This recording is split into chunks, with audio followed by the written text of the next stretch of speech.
Hi everyone, it's Jamie and welcome back to my channel. As always, make sure to say hello to Brom. He's hiding. Anyways, today I'm going to take a break from my usual Sims content and talk about things beyond The Sims. I know, strange. Today I want to talk about a game that I played a few months ago and utterly adored. I've wanted to do a review on it, but just really haven't gotten around to it, and this game is Gris. You've probably heard of it. And I've tried to style my look a little off it, but don't got the blue hair, and I'm like bargain bin Gris. Before we get too far into this review, I do want to say I played this game on my Nintendo Switch. I know it's also available on Steam for PC, as well as on mobile devices like Apple and Android, as well as available on PlayStation 4. I wanted to mention this because I don't know how much the game changes between the different platforms. I'm sure, there's probably a big difference in how it works mechanically, and that could definitely change or skew how this review goes. So, just keep that in mind. From what I was looking, I don't think there's any major differences like gameplay wise. Like the story progression seems to be the fine between the like different platforms. But if you played this like maybe on Xbox and I say something that you're like, yeah, that doesn't sound familiar, it's because I played it on my Nintendo Switch. So let's get into this review. Gris is a platform adventure game by Spanish developer Nomada Studio and published by Devolver Digital. The name literally is the Spanish word for gray.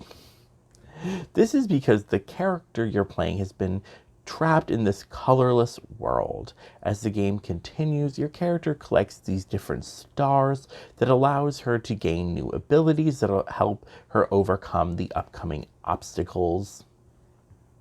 The goal is to return to like this celestial place where there's this big statue of a woman that you have fallen from, and by collecting these different falling stars and putting them back into sky, your goal is to like create this constellation that kind of acts as a ladder.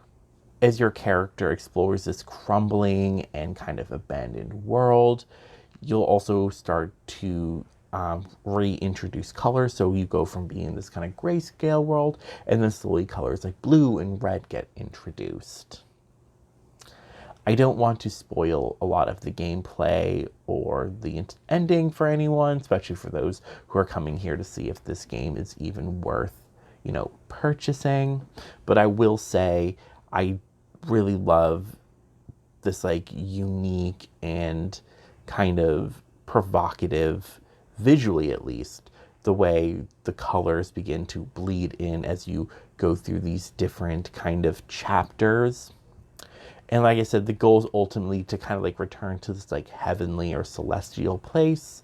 And you have to do it by completing these kind of like unique puzzles. They're not super hard, but they are quite thought-provoking at times. The gameplay is quite simple. The challenges themselves are not super hard. Sometimes they do take a little extra creativity, but overall they're not difficult. If you ever get stuck, it's really just you having to think slightly outside of the box, but it really isn't that hard. The game is not like an open world per se. You really just kind of like move linearly, like on the axes of like up, down, and side to side. You can't like move in depth in the world. You're just kind of like on this kind of like XY axis, really.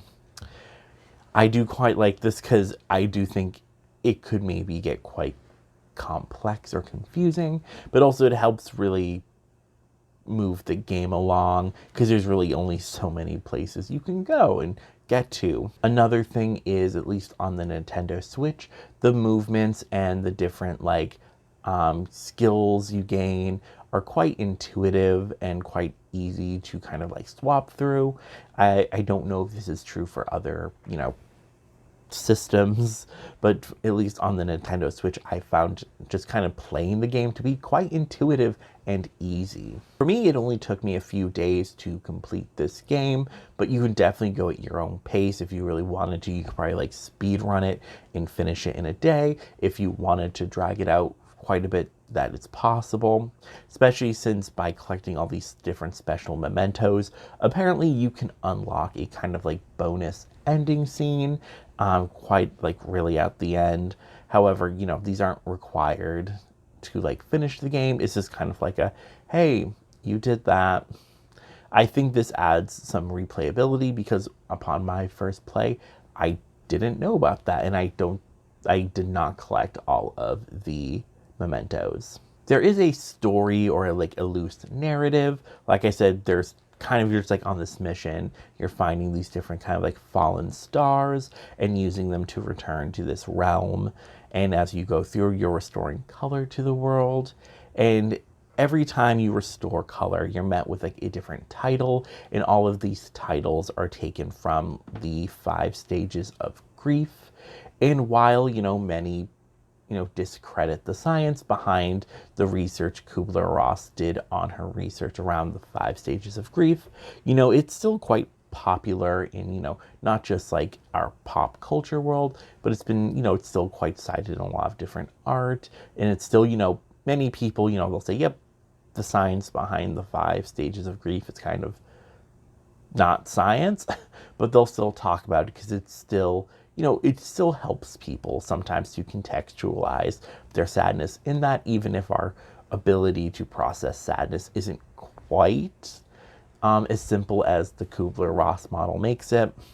At the beginning of the game, the removal of all color does make it seem like the character is in some kind of depression or mental health state that's not super great and is going through some kind of, loss, some kind of grief.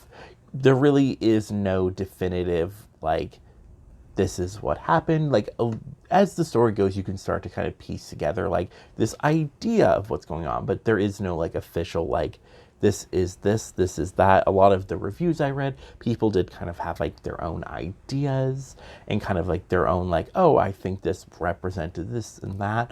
But overall, across the board, it seemed to be a lot of people agreed that you're kind of moving through, like, depression and kind of, like, through grief as you kind of, go through the different colors and chapters. This is also further kind of, like, solidified by the fact that there's this kind of shape-shifting amorphous blob that kind of like chases the character a few different times, taking the form of like birds and eels. And the whole goal of this blob is to kind of like consume the character whole and to like, bring them into that deepest, darkest depression. And, I will say this is in some ways, one could argue, maybe a very simplistic depiction of depression. I think, since depression is not like the same for everyone, a lot of people experience it slightly different. Some people experience it very differently. I think this kind of more simplistic approach does make it still relatable and understandable for audiences. Like I said, most reviews kind of came to the same consensus that this was about like depression and grief. Overall, this game is seriously like breathtaking visually. The game design is beautiful and out of this world. That's really what made me interested in this game to begin with, was that I just really loved the character design, and as I saw more images, I loved the world design, and I really just thought like the animations looked extremely well made. The artists who worked on this game really were able to also balance this kind of like very detailed kind of like look while also adding a lot of simplicity. They were able to balance it in a way that it doesn't feel like sloppy, rushed, or unintentional. It feels very, finished. So I really like that. It's, as an artist, I can say it can be quite hard sometimes to balance simplicity and detail.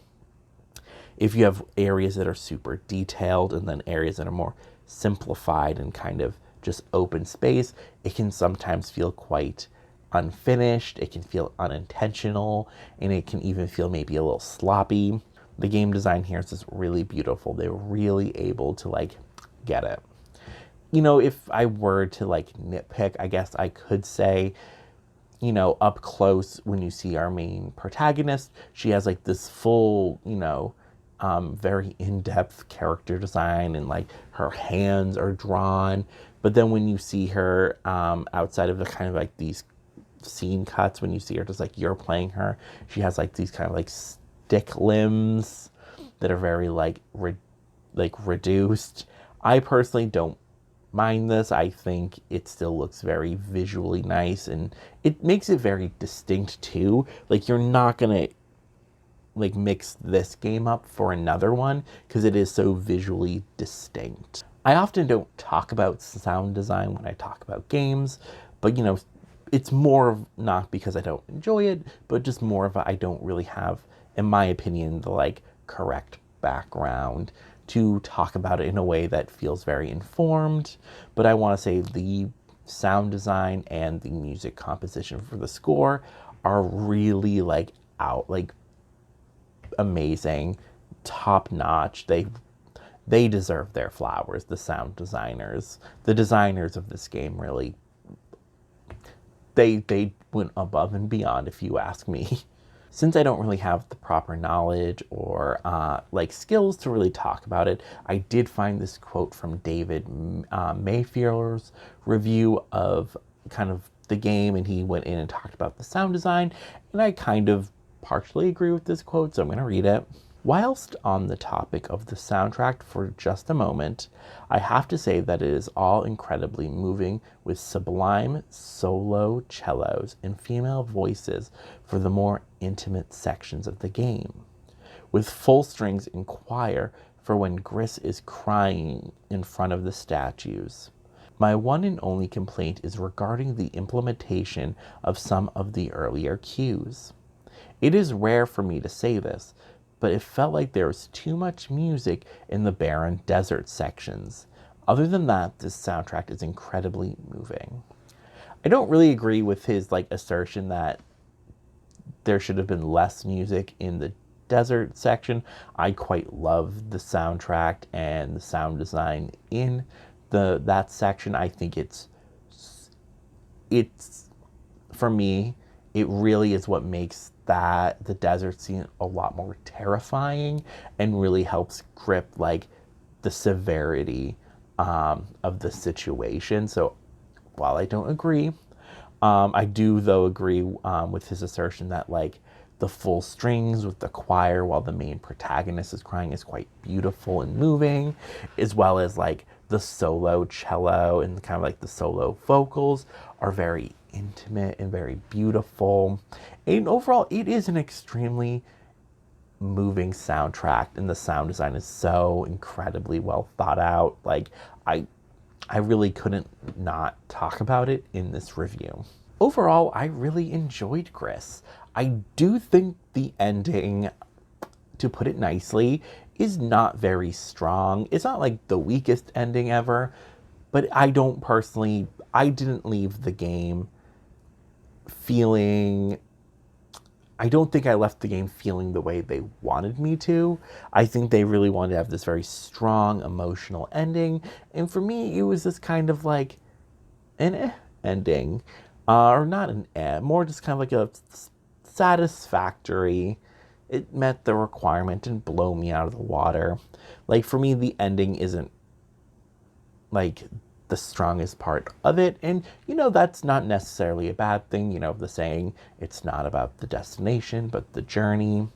But you know, for such a powerful and beautiful journey, to have the ending that they gave us, it does feel a little weak, but I still quite enjoyed it. Like I still, you know, left the game satisfied. I didn't end the game going, yeah, that was whatever. I was satisfied. I enjoyed it.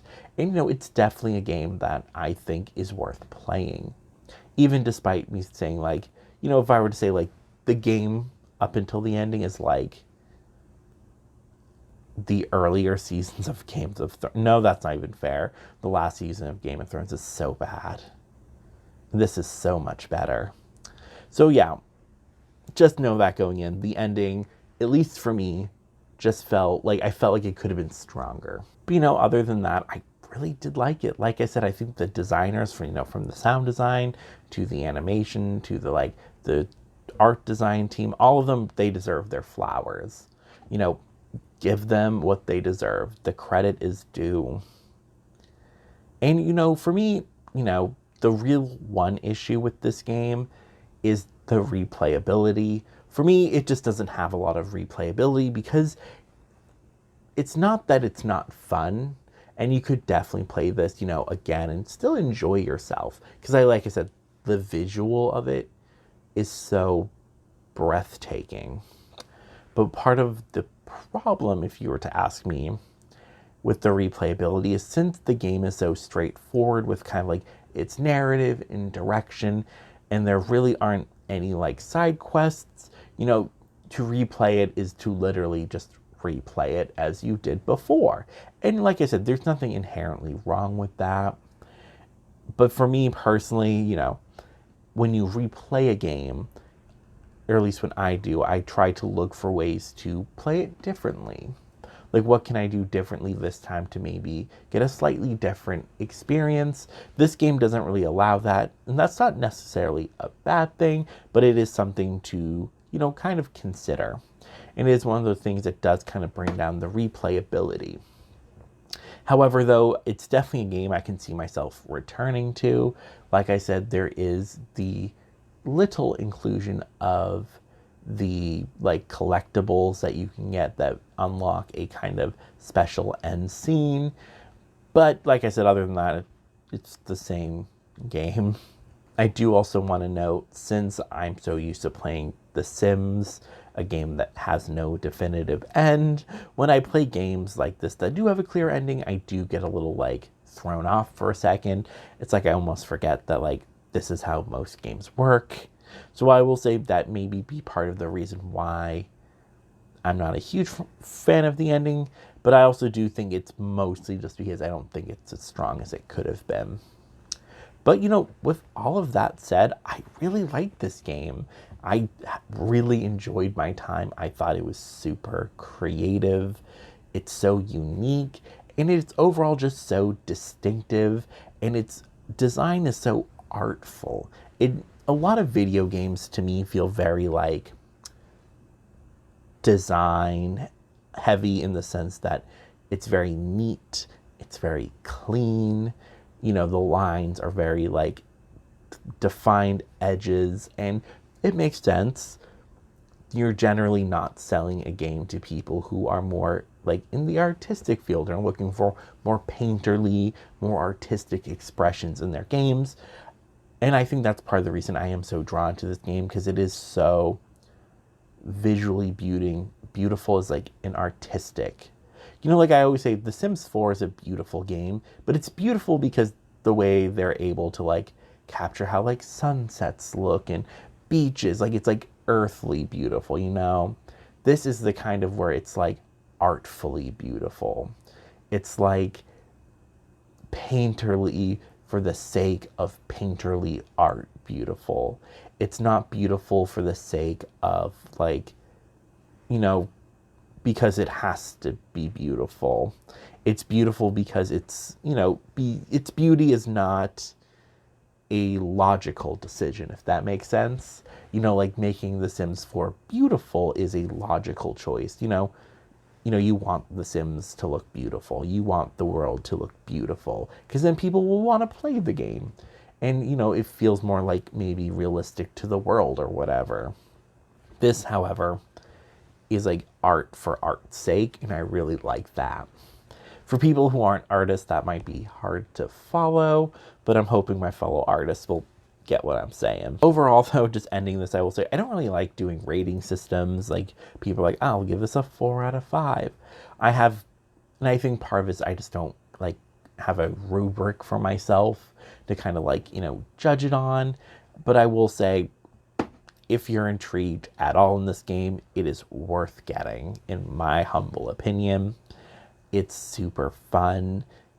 And, you know, I will also say, like, if you're one of those people who's okay with the game maybe not being the most replayable, maybe one that you play once and then maybe go back a little bit later, or maybe you buy and then, you know, give to a friend or whatever, this is definitely like a game that's still worth playing. And I just think it's so visually exciting that that kind of, you know, trumps all of like the minor issues I have with it. So anyways, I know this game came out in like 2018, so I'm, you know, a few years late to the party, coming up on 3 years late. But I still just wanted to come on today and talk about it.